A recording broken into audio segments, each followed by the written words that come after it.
वह सब कुछ करो जो तुम्हें करना है, लेकिन लालच से नहीं, अहंकार से नहीं, वासना से नहीं, ईर्ष्या से नहीं, बल्कि प्रेम, करुणा, नम्रता और भक्ति के साथ। भगवान श्री कृष्ण इस अनमोल वचन के माध्यम से कार्य करने की नीयत का उल्लेख करते हैं। जब किसी भी कार्य करने में अगर लालच होगा, बेईमानी होगी, जलन होगी, तो वो काम न तो सही होगा और न ही उसके परिणाम फलदायी होंगे। इसके अतिरिक्त जिस कार्य को हम पूरे मन से प्रेम पूर्वक करेंगे, तो वो न सिर्फ हमारे लिए बल्कि समाज के लिए भी हितप्रद होगा।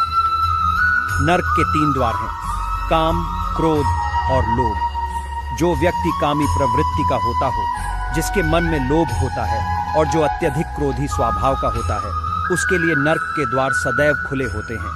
अर्थात ऐसे व्यक्ति को तो सिर्फ नर्क में ही जगह मिलती है। मैं ही सृष्टि का आदि, मध्य और अंत हूँ। भगवान श्री कृष्ण ही इस सृष्टि के पालनहार है।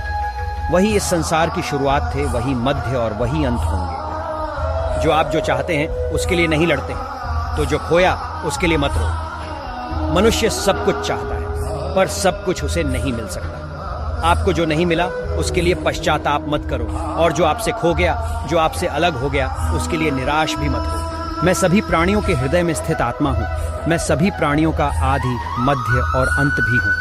हर व्यक्ति श्री कृष्ण से जुड़ा है और श्री कृष्ण हर व्यक्ति से जुड़े हैं। वही हमारे आदि, मध्य और अंत है।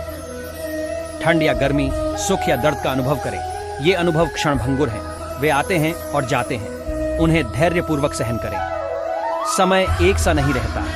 आज दुख है तो कल सुख भी आएंगे, और सुख के बाद दुख भी आना स्वाभाविक है।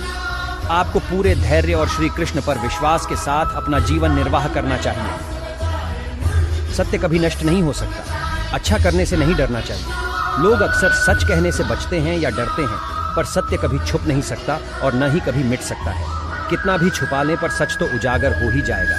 इसलिए जो बात सच पर आधारित हो, उसे करने या कहने और मानने से कभी नहीं डरना चाहिए। इस शरीर का मोह मत करो। यह तो माटी है, माटी में मिल जाएगा। अमर तो आत्मा है जो परमात्मा में मिल जाएगी। लोग अपने शरीर को सुंदर बनाने में लगे रहते हैं, पर आत्मा की सुंदरता शरीर की सुंदरता से कहीं ज्यादा महत्वपूर्ण है। शरीर तो नश्वर है, मिट्टी ही तो है, तो मिट्टी में ही मिल जाता है। पर आत्मा अमर है, इसलिए आत्मा की सुंदरता पर ध्यान दो। आत्मा की सुंदरता अपने को श्री कृष्ण में लीन करने में मिलती है। जो हुआ अच्छा हुआ, जो होता है अच्छे के लिए होता है।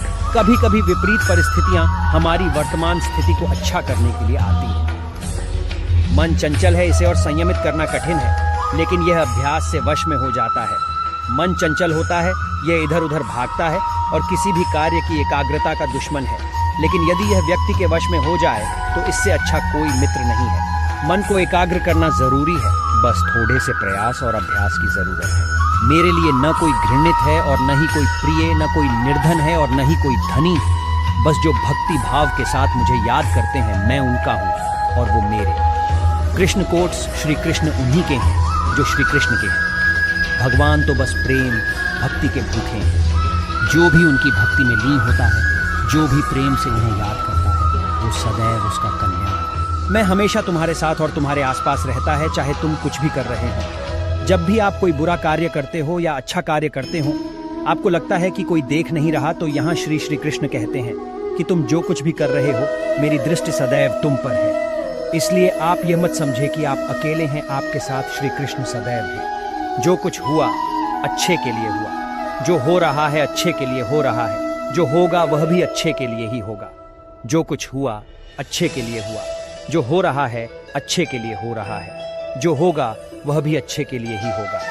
तो सकारात्मक रहो और अपना कर्म करो। आप वही हैं जिसमें आप विश्वास करते हैं। आप वह बन जाते हैं जो आप मानते हैं कि आप बन सकते हैं। हमारी सफलता और असफलता इस बात पर निर्भर करती है कि हम खुद पर कितना विश्वास करते हैं। व्यक्ति जो चाहे बन सकता है, यदि पूरे विश्वास के साथ अपने लक्ष्य पर लगातार चलता रहे। जिस इंसान के चारों तरफ नकारात्मक लोग रहते हैं, उस इंसान का मंजिल से भटक जाना तय है। कहते हैं मन के हारे हार है और मन के जीते जीत। जिस प्रकार सकारात्मक विचारों से सफलता मिलती है, उसी प्रकार नकारात्मक विचार असफलता के मार्ग की ओर अग्रसर करते हैं। क्योंकि जैसा हम सोचते हैं, वैसे ही हम बनते जाते हैं, और अपने विचारों के माध्यम से ही हमें नकारात्मक और सकारात्मक परिणाम मिलते हैं। अपने अनिवार्य कर्तव्य का पालन करें, क्योंकि क्रिया वास्तव में निष्क्रियता से बेहतर है। मनुष्य ही एक ऐसा प्राणी है जो कर्म करता है, इसलिए कर्म करना प्रत्येक व्यक्ति का धर्म भी है। कर्म कार्य करने वाला व्यक्ति है, कर्मवीर कहलाता है। इसलिए कार्य करते रहना खाली बैठे रहने से हमेशा बेहतर होता है। जहां भी सभी मनुष्यों के स्वामी कृष्ण हैं और जहां अर्जुन सर्वोच्च धनुर्धर हैं, वहां भी निश्चित रूप से ऐश्वर्य, विजय, असाधारण शक्ति और नैतिकता होगी। श्रील प्रभुपाद भगवद गीता। श्री कृष्ण विष्णु जी के 8वें अवतार। जगत के पालनहार और धनुर्धनों में श्रेष्ठ अर्जुन जहां होते हैं, वहां निश्चित ही विजय, असाधारण शक्ति और नैतिकता होती है। समय हमेशा चलता रहता है, कभी रुकता नहीं। यदि आज बुरा समय है तो कल अच्छा होगा। इसलिए आप बिना किसी स्वार्थ के सिर्फ कर्म कीजिए, फल समय खुद देगा।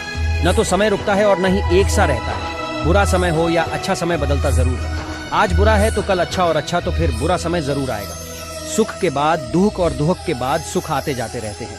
इसलिए इस पर हमारा कोई वश नहीं है, लेकिन कर्म पर हमारा वश जरूर है। आप सिर्फ कर्म करिए, फल की चिंता किए बगैर। समय आने पर फल जरूर मिलेगा। जो अहंकार से मोहित हो जाता है वह सोचता है मैं करता हूँ। जो अज्ञानी व्यक्ति होता है वो यह गलतफहमी पाल लेता है कि मैं करता हूँ, सभी कार्य मेरे द्वारा किए जा रहे हैं। ऐसा जान उसमें अहंकार घर कर लेता है।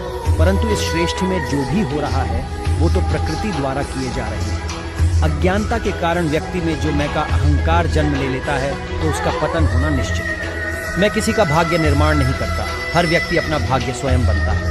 श्री कृष्ण कहते हैं कि वो किसी के भी भाग्य के निर्माता नहीं है, व्यक्ति खुद ही अपना भाग्य लिखता है। आप जैसा बीज बोएंगे आप वैसी ही फसल ही काटेंगे। आप जैसा कर्म करेंगे आपको वैसे है परिणाम मिलेंगे। यदि विद्यार्थी मन लगाकर पढ़ाई करेंगे तो परीक्षा में सफल होंगे। इसीलिए हर व्यक्ति का भाग्य तभी बदलेगा जब वो ऐसे कर्म करेगा।